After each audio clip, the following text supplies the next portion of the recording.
Hello again. Welcome to the Abuse Awareness channel. So,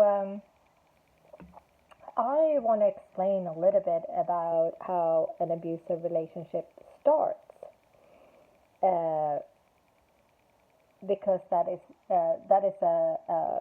not very common. It is common that many people have not real experienced an abusive relationship, and I want to explain a little bit about that. I myself was 35 years old when I met my abuser, and I've already had multiple loving relationships in my life and never experienced any forms of domestic violence or abuse. So to me, this was unknown to me, and I think the picture that I had in mind, which most people have in mind, is physical and sexual abuse by a large man that are uh, uh, violent and rape women and hit women, and is something that you see from a Hollywood movie. But as I said before, violence is a very complex um, wheel, as we said before. The violence, the power and control, and it's a lot of domestic violence is very hidden uh, for the sight of others, and that's what we're going to go through in this videos, and I will explain how that takes place in the home and to a for a victim, and how that impacts your daily life.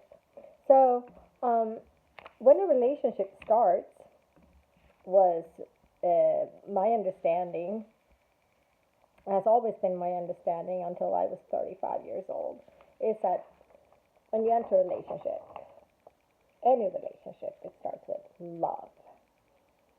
That's all what we want. Love in life.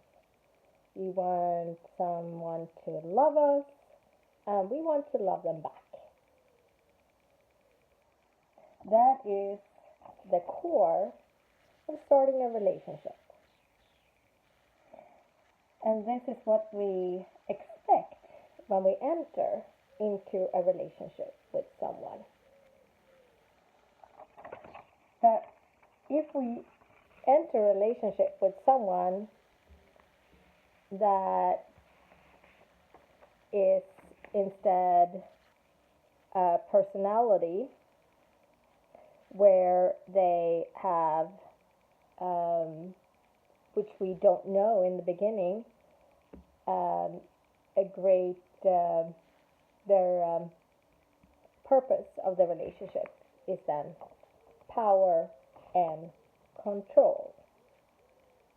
Power and control. You see the wheel that I showed you earlier, the power and control wheel. So we're entering into a relationship with someone that we don't know yet are driven by power and control. So how do you not see this? Well, it's impossible to see this. And usually the first gestures of a person that wants our attention is love bombing. This is a very, very common tactic among abusers. So they will find out the little things that you like. They will take you on a shopping spree. They will send you your favorite flowers, maybe your favorite chocolate, and it's always very thoughtful gifts. And you will feel like, oh, I've never been so seen by someone. I've never been so courted by someone. He's so kind and generous and attentive to my needs.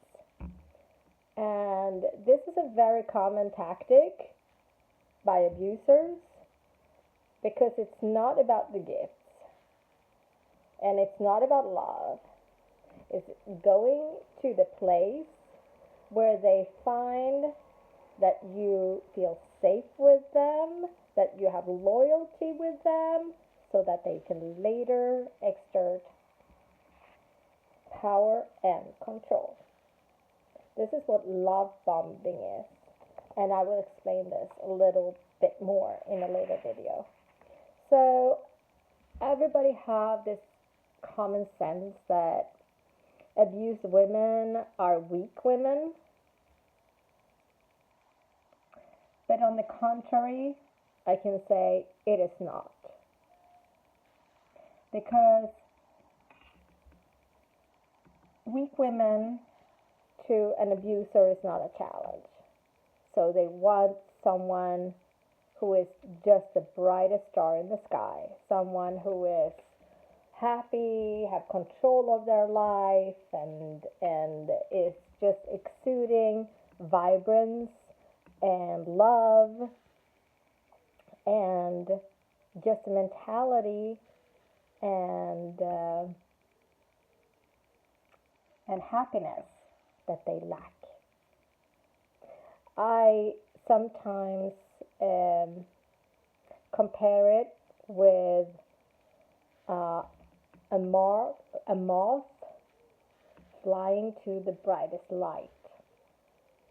And that's pretty much how an abusive relationship starts. So a person that is vibrant, loving, and have an openness to the world and to love is often called an empath. So an abuser needs an empath to exert power and control. So when you exchange a loving relationship, love, with power and control, with an empath, that's where you get abuse. Just simplified, that's really a little bit of the core of a relationship, of a woman who is very loving, kind, and acceptance, who are duped into going to a relationship with someone who's later going to control her and destroy her life. And this is hard for people to understand because it doesn't happen the first day. It's a very, very gradual process of abuse. So in the meantime, when the woman understands it's kind of a spider web that the abuser makes around the woman, but when the spider web is going on, she doesn't see the outer lines, and then he continues into the inner circle and an inner circle, and when you're basically stuck in the cobweb, there's no way out. And we're going to talk about that in another video. Why doesn't she get out? And I'm going to make you understand how the cobweb works, because this doesn't happen overnight, over a day. It happens over time. And then it just becomes a very difficult point for a woman to be able to get out of an abusive relationship. And at this point, if you have someone that you love, that you know are in this situation, a friend, a neighbor, a colleague, it's very important that you reach out to them and help them out of the situation as soon as possible. Thank you for watching.